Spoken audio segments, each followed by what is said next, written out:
the trust piece, right? Because if people hear your story, right? Because that's only like the difference between, someone that you know and like, or someone like a Dean Graziosi, right? Or someone else who's some other big influencer.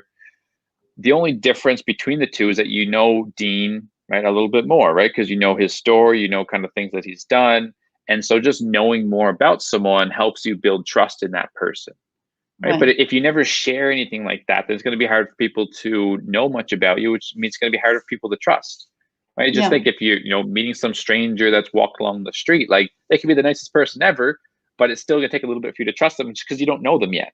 And exactly. the same kind of is true with your business, right? Where people can hear your story, understand you more, and feel like they know you, then they're gonna genuinely gonna trust you a little bit more. So that's one of the big things. The other thing as well is it's just in terms of, especially relevant because anyone, I know most of the audience here is really into like KBB and like coaching and that kind of stuff.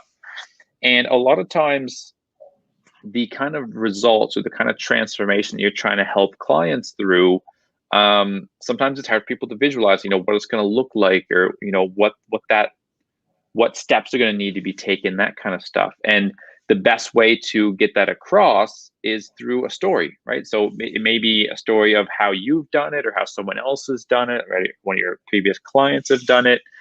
But by telling a story, it helps people to visualize and to see what that transformation would look like for them.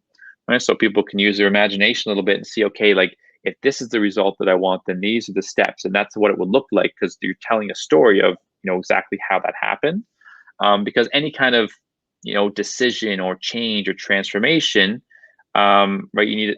I think that starts with a story because that helps you change your mindset, right? Change your view on things because now you can visualize what that transformation is going to look like. So that's the other reason why I think stories are really, really important. There's like stories and analogies and those kind of things. So it paints a picture for people about what that transformation is going to look like.